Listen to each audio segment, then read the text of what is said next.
स्वाध्याय देखेंगे हम। पहला है सूचना के अनुसार कृतियाँ कीजिए, संजाल पूर्ण कीजिए। साधु के रूप में बहरूपिया ऐसा था। अब साधु के रूप में बहरूपिये ने क्या क्या वेश धारण किया था वह देखना है। नंगे शरीर पर भस्म लगाया हुआ था, सिर पर उसके जटाएं थी, कमर पर लंगोटी थी और माथे पर त्रिपुंड। इस प्रकार का उसका वर्णन किया गया है। परिणाम लिखिए। बीमार सेठानी पर धुनी की चुटकी भर राख का। अब इसका परिणाम क्या हुआ कि वह धुनी भर चुटकी जब उसके आंग पर डाला था उसने, तो उससे क्या हो गया था, सेठानी की तबीयत अच्छी होने लगी थी, उसकी बीमारी अब ठीक होने लग गई थी।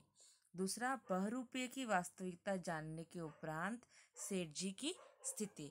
अब बहरूपये का ये जो असलियत है, यह जब उस सेठ को पता चला तो सेठ पर उसका क्या परिणाम हुआ।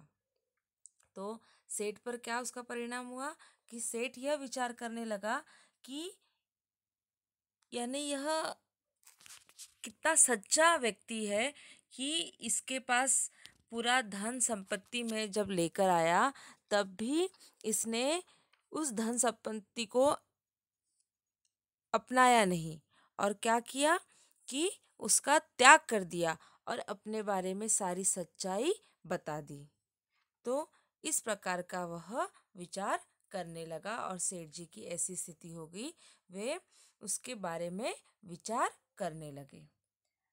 चौथा है प्रवाह तालिका पूर्ण कीजिए। सेठ साधु के पास ये चीजें लेकर आया था। सेठ साधु के पास क्या लेकर आया था? घोड़े, गाड़ियाँ, बैलगाड़ियाँ लेकर आया था। सोने के गहनों से भरे कलश लाया था, चांदी के गहनों से भरे कलश, जवाहरों से भरे कलश, मुहरों से भरे कलश लेकर आया था। निम्नलिखित विधान सही करके लिखिए। बहरूपिये हूबहू उसी तरह का व्यवहार करके प्राय लोगों को भ्रम में नहीं डालते थे। यहाँ मैंने इस शब्द को इसलिए रेखांकित किया है कि यहाँ पर आपको वाक्य फिर से बदल कर लिखना है कि बहरूपिये हूबहू उसी तरह का व्यवहार करके प्राय लोगों को भ्रम में डाल देते थे, डाल देते हैं। इस प्रकार से आपको वहाँ पर लिखना है। वो भ्रम में नहीं डालते नहीं थे, डाल देते थे। दूसरा, एक बार सेठ जी बीमार हो गए। एक बार कौन बीमार हुआ था? सेठ जी हुए थे क्या? नहीं, सेठानी जी बीमार हो गई थी। सेठानी कभी कभी आने लगी। सेठानी रोज आने लगी। साधु ने झगड़ा करके सेठ को लौटा दिया। साधु ने समझा बुझा कर सेठ को लौटा दिया। निम्नलिखित वाक्यों को घटनाक्रम के अनुसार लिखिए। सेठ जी द्वारा सेठानी को साधु के पास ले जाना, बहरूपिये का साधु का रूप लेना, सेठानी का बीमार होना, धीरे धीरे सेठानी की तबीयत सुधरना। अब इसको क्रम से लगाना है। तो सबसे पहले बहरूपिये का साधु का रूप लेना, दूसरा सेठानी का बीमार होना, तीसरा सेठ जी द्वारा सेठानी को साधु के पास ले जाना, चौथा धीरे धीरे सेठानी की तबीयत सुधरना। तो वाक्यों को पुनः घटनाक्रम के अनुसार लगाकर लिखना है। इन कृदंत शब्दों की मूल क्रियाएं लिखना है। झुकाव, झुकाना, सोच, सोचना, बनावट, बनाना, लगाव, लगाना। कला के प्रति ईमानदारी ही सच्चे कलाकार की पहचान है। इस सुवचन पर अपने विचार आपको लिखना है कि कला के प्रति ईमानदारी यह सच्चे कलाकार की पहचान है। तो यहाँ पे आपको स्वयंमत है, यह एक अच्छा सुवचन है। इसके ऊपर आप लिख सकते हैं कि ईमानदारी यह व्यक्ति का सबसे महत्वपूर्ण गुण है, क्योंकि एक सच्चा कलाकार कभी किसी को दुख पहुंचाने का काम नहीं करता। वह हमेशा अपनी कला से दूसरे को आनंद देना चाहता है। वह अपने अनुभवों को बांटता है और कलाकार को तभी उस चीज का सुख मिलता है जब वह स्वयं में होने वाले छोटे छोटे कलाओं को लोगों के सामने प्रस्तुत करता है।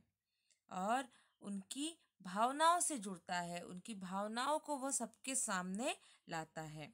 अविश्वास तब उत्पन्न होता है जब कलाकार स्वार्थी होता है, तब वहाँ पे अविश्वास उत्पन्न होता है। पर कलाकार सिर्फ और सिर्फ अभिव्यक्ति चाहता है कि उसकी कला का आनंद उठाए, उसकी सराहना सब करे, तब उस कलाकार को उसकी कला प्रदर्शन का सही इनाम मिलता है। तो यहाँ पे यही कहा है कि कला के प्रति ईमानदारी ही सच्चे कलाकार की पहचान है। जब एक कलाकार अपने कला के प्रति ईमानदार होता है तो वही उसकी कला की सच्ची पहचान होती है। आप इसमें और अपने मत डालकर लिख सकते हैं। सहयोग से कठिन कार्य की पूर्ति होती है विषय पर अपने विचार शब्दांकित कीजिए। सहयोग यानी मदद करना और एक दूसरे को सहयोग देना अर्थात मदद करना। तो कई बार हम व्यक्ति किसी संस्था समाज में हम एक दूसरे को सहयोग देते हैं। ये हमारा एक लक्ष्य प्राप्ति करने के लिए उठाया गया कदम होता है। बिना सहयोग के कोई भी काम अच्छे से नहीं होता है। जब हमें एक का साथ दूसरे को मिलता है तब वह दो मिलकर एक होते हैं। कहते हैं ना, एकता में बल होता है। उसी प्रकार जब हम एक से दो, दो से अनेक होते हैं तब वह कार्य और आसानी से सफल होता है। कोई भी व्यक्ति चाहे कितना भी समृद्ध हो, बुद्धिमान हो, पर अकेले अपनी सभी आवश्यकताओं को वह पूरा नहीं कर सकता है। जीवन में हर समय हर क्षेत्र में उसे सहयोग की आवश्यकता होती है। सहयोग लोगों में आत्मविश्वास उत्पन्न करता है। वह लोगों में एक क्या कहते हैं हम कि ताकत देता है। वह अपने आप में एक मजबूती देता है कि हम कुछ कर सकते हैं। क्योंकि कोई हमारे पास भी खड़ा हो जाए ना तो हमें एक उससे सहारा मिल जाता है कि नहीं, मैं यह कार्य कर सकता, क्योंकि वह हमें ऐसे अ, शब्दों का प्रयोग करता है हमारे लिए, हमें सहानुभूति देता है, हमें अपने लक्ष्य प्राप्ति की ओर आगे बढ़ने के लिए हमेशा प्रयत्न करता है हमारे साथ में। तो यही प्रयत्न, यही सहयोग यानी सिर्फ पैसे से मदद करना नहीं है। सहयोग हर प्रकार का सहयोग, चाहे वह शब्द से हो, चाहे वह बिना शब्द के हो, पर सहयोग यह जीवन में बहुत आवश्यक है। तो इस पर भी आप अपने मत आराम से लिख सकते हो। पाठ में प्रयुक्त तीन तीन क्रिया विशेषण अव्यय और संबंध सूचक अव्यय ढूंढकर उनका स्वतंत्र वाक्यों में प्रयोग कीजिए।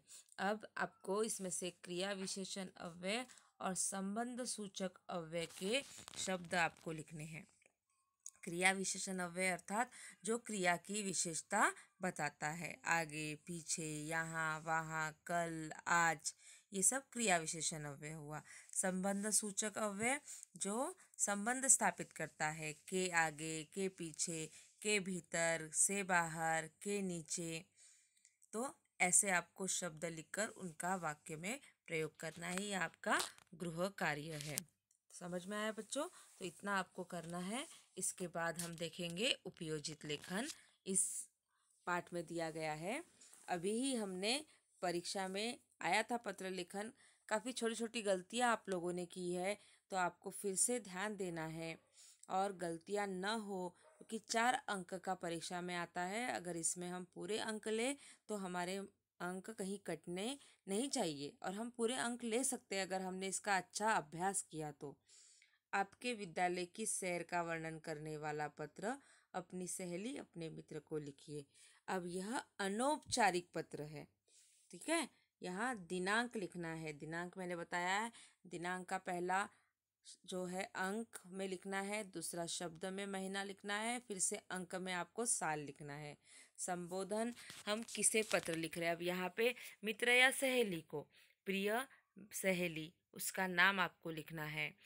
विषय विवेचन, अब हम किस बारे में पत्र लिख रहे हैं, तो हमारे विद्यालय सैर का वर्णन करने वाला पत्र। हम अपने विद्यालय में सैर यानी घूमने के लिए गए थे, उस ट्रिप का यहाँ पे वर्णन आपको करना है। तुम्हारा, तुम्हारी सहेली, नाम लिखना है, फिर पूरा नाम, पता भेजने वाले का नाम, पता और उसकी ईमेल आईडी। मैंने बताया था कि पहला जो शब्द अक्षर होता है उससे आपको ईमेल आईडी बनाना है और ये लिखना है। और देखो ये हर जो चीज़ है वो मार्जिन लाइन, कैसे मार्जिन लाइन को पकड़ कर लिखी जा रही है।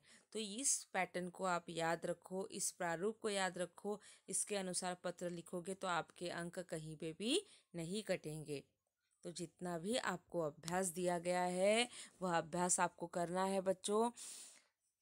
भाग 1, 2, 3, 4 पढ़ना है आपको, साथ में आपको स्वाध्याय करना है और जो पीडीएफ फाइल दी जा रही है उस पीडीएफ फाइल से आपको समानार्थी विरुद्धार्थी शब्द लिख लेना है और उसके साथ में जो गृह कार्य दिया गया है वह भी आपको कॉपी में करना है। कॉपी आपको समय समय पर कंप्लीट करना है। ठीक है, तो आज की तासिका में हम इतना ही पढ़ेंगे। धन्यवाद।